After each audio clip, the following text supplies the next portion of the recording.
Assalamualaikum warahmatullahi wabarakatuh. Saya Elun Halidah dari Kampus Universitas Islam Zainul Hasan Genggong, Fakultas Ekonomi dan Bisnis Islam, Program Studi Ekonomi Syariah semester 4A. Di sini saya akan menjelaskan makalah yang telah saya susun selama beberapa hari yang berjudul Hukum Wakaf di Indonesia, Undang-Undang tentang Wakaf dan Tata Cara Perwakafan di Indonesia.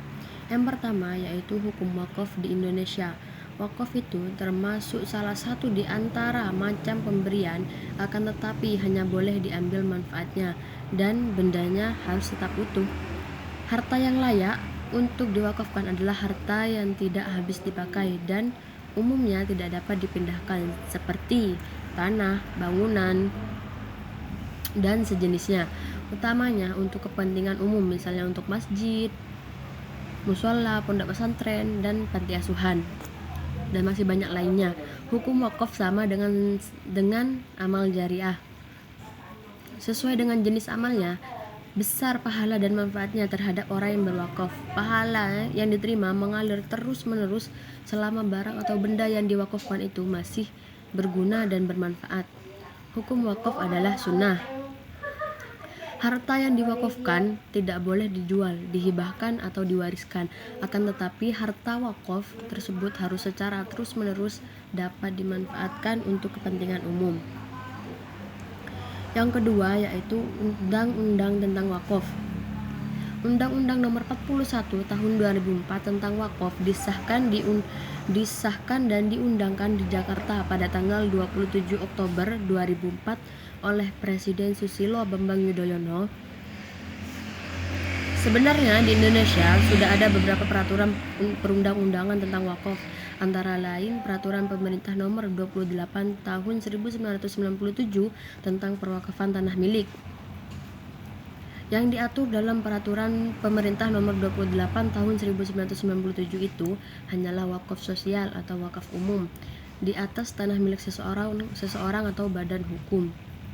Tanah yang diwakafkan dalam peraturan pemerintah itu dibatasi hanya tanah milik saja, sedangkan hak-hak atas tanah lainnya seperti hak guna usaha, hak guna bangunan, dan hak pakai tidak diatur.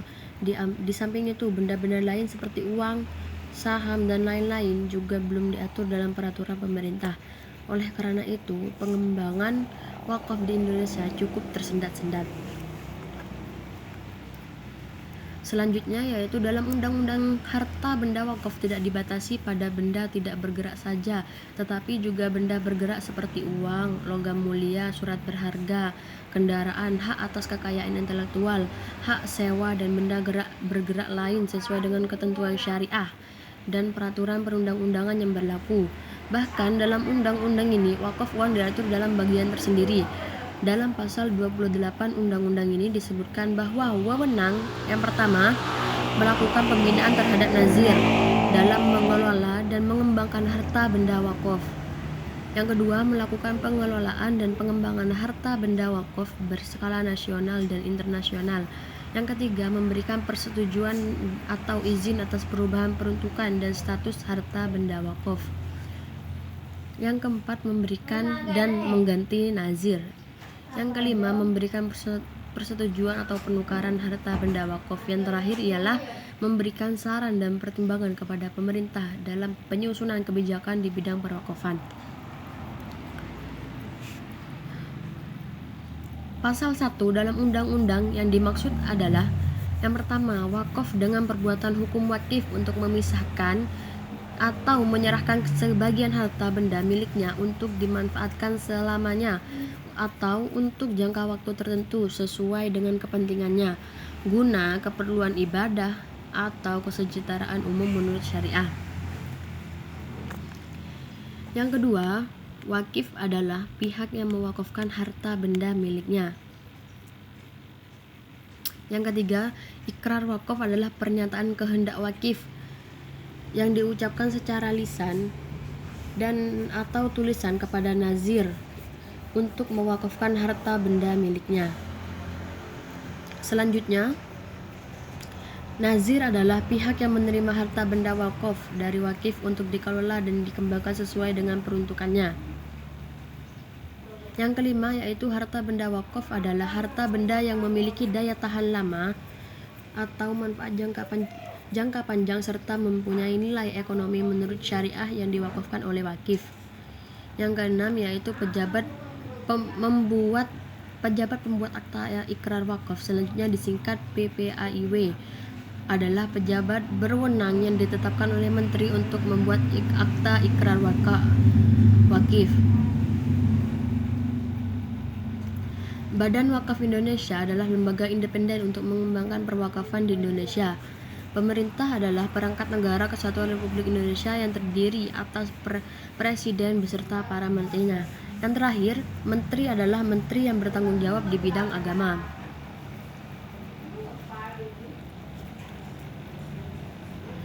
Pasal kedua yaitu wakaf sah apabila dilaksanakan menurut syariah. Pasal ketiga yaitu wakaf yang telah diikrarkan tidak dapat dibatalkan. Pasal keempat yaitu wakaf bertujuan memanfaatkan harta benda wakaf sesuai dengan fungsinya.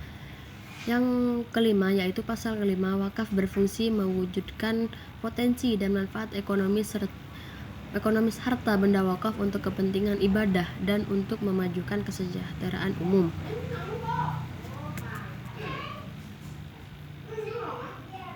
Di sini penjelasan yang terakhir yaitu tentang tata cara perwakafan di Indonesia. Adapun tata cara perwakafan di Indonesia yaitu yang pertama, pihak yang hendak mewakafkan dapat menyatakan ikrar wakaf di hadapan pejabat atau pembuat akta ikrar wakaf untuk melaksanakan ikrar wakaf. Yang kedua, isi dan bentuk ikrar wakaf ditetapkan oleh Menteri Agama. Yang ketiga yaitu pelaksanaan ikrar. Demikian pula pembuatan akta ikrar wakaf dianggap sah jika dihadiri dan disaksikan oleh sekurang-kurangnya 2 orang saksi. Yang keempat yaitu dalam melaksanakan ikrar seperti dimaksud ayat 1, pihak yang mewakafkan diharuskan menyerahkan kepada pejabat yang tersebut dalam pasal 215 ayat 6 surat-surat sebagai berikut. Yang pertama, tanda bukti pemilikan harta benda. Yang kedua, jika benda yang diwakafkan berupa benda tidak bergerak, maka harus disertai surat keterangan dari kepala desa yang diperkuat oleh camat setempat yang menerangkan kepemilikan benda tidak bergerak yang dimaksud. Yang ketiga yaitu surat atau dokumen tertulis yang merupakan kelengkapan dari benda tidak bergerak yang bersangkutan. Di sini skema tata cara wakaf sebagai berikut. Yang pertama itu pewakaf wajib bertemu pihak nazir atau penerima. Yang kedua, mengucapkan ikrar wakaf. Yang ketiga, penyampaian akta ikrar wakaf kepada Kementerian Agama dan Badan Wakaf Indonesia. Yang terakhir yaitu menyertakan dokumen sah akan harta yang ingin diwakafkan. Baik, itu saja makalah-makalah yang telah saya susun. Terima kasih atas waktunya. Saya Ainul Halidah. Assalamualaikum warahmatullahi wabarakatuh.